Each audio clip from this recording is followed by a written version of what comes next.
Why are men and boys falling behind? That is a question I've been looking into. I'm a mom of two young boys, and I'm curious about this. So I'm examining that question from different angles. For the second day of our series, we look into fatherhood. A 2018 study from the Pew Research Center shows that 63% of fathers say they spend too little time with their children. But on the bright side, the data shows that since the 1960s, the time fathers spend with their children has increased by over 250%.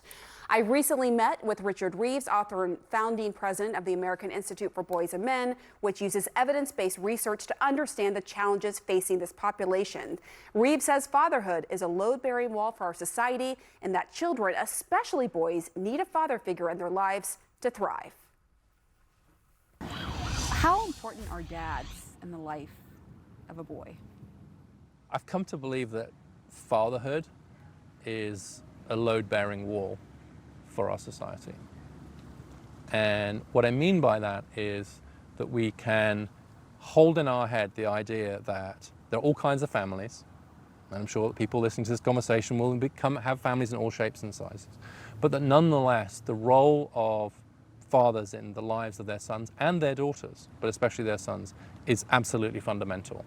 And whilst a lot of what we do as parents is very similar to each other, like most of what parents do is completely transferable. I don't know, you've got young kids, right? I always say I'm living parallel lives with all these other parents out in the world, you know, no matter what our background is. And most of it, there's no feminine mystique to changing a diaper. Yeah. Right? Yeah. Right? There's nothing about that says, oh, I can't do that, sorry. Yeah. Like, if I tried that, like, sorry, men don't do that. Like, my fingers don't work that way or something. Right, exactly. So that's true. But it's also true that fathers do bring something, and mothers bring something a little bit distinct to the parenting enterprise. Actually, especially when kids get a little bit older, like when they get into teenage years, etc. It turns out that dads are really important for kind of teenagers and adolescents, girls and boys, but especially boys, getting out into the world, kind of learning how to navigate the world, take some risks. So again, at the risk of stereotyping, but true on the average, dads are a little bit better at encouraging their kids to take risks. Mums are a little bit better at keeping them safe. And so the stereotype here would be throwing your kid in the air, right? You throw your kid in the air and catch them. When dads do that, they get a spike in the hormone oxytocin, which is like the bonding hormone. Mums get that spike from being physically close to their kids. Dads get it from throwing them in the air. Now, I find that a beautiful difference. All right, we can both hormonally change, we can both bond with our children, but we just do it a bit differently. And in the case of dads, it is more through that kind of physicality, it is through some of that play. Not that dads can't cuddle and that mums can't throw their kids in the air. I'm not suggesting that. But I am going to suggest that if you kind of wander around any kind of park like this, or just and you see a parent throwing a kid in the air, Probably the dad. Probably the dad. And it's probably, I mean, I've definitely been guilty of, be careful, make sure their head doesn't hit the ceiling, you know. That's right. So you're fulfilling the maternal role. And that creative tension between mums and dads, I think is really good. Yeah. I think it's like you need both, right?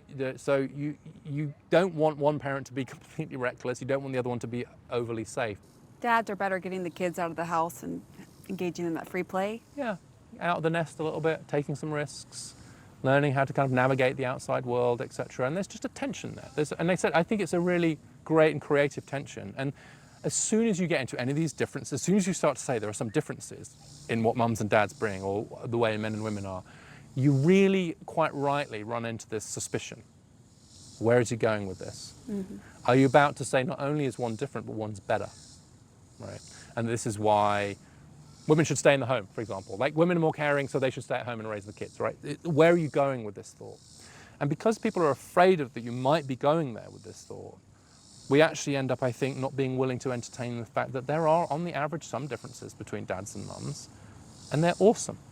And one isn't better than the other, but they complement each other. If, for example, you're raising kids in a same-sex relationship, say two women, the women that I know, that I've spoken to about this in that situation, work very hard to have father figures in their kids' lives. I find that lesbian couples raising children are actually the least hard to persuade that having some men around their kids is a good idea. Right? They're the ones who are most aware of it, probably because of their own circumstances. And so I don't think this has to be interpreted as some sort of traditional nuclear family argument.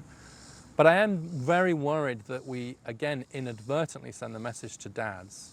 If they're basically just extra mums. So what is your advice to the dads out there watching this? So Jonathan Haidt again has this really great example where he says, imagine a parent who's pretending to be a predator of their child, right? There's a parent who's chasing their kid around and they're a Tyrannosaurus Rex and they're going to catch them, they're going to eat them. Right? It's always dad. And as he's Although I did the tickle monster last night. I was chasing him around being the tickle monster. That is a very fair response. Tickle monster, granted. But tickle monsters don't catch, That's true. kill, and eat the child. That's right? interesting. And so if you've got if a parent is pretending to be a predator that could potentially catch, eat, and kill the child, obviously not for real. For real? In case we have to caveat that? Do it for sale? No. What's happening in the kind of chase around, right? The Tyrannosaurus Rex is going to catch you, I'm going to eat you, gobble you up. What's happening there is the child is kind of afraid, but they know it's dad, and it's kind of fun, and then he's going to pick them up, and it's going to, but also like they're a little bit afraid, and so they're learning. They're learning a little bit about fear. They're learning a little bit about how to survive in the world, where there could, for example, be real predators, right? Thinking about this historically. And that's just a great difference that kind of dads can bring, which is there's a certain energy that they bring to the parenting enterprise that is good.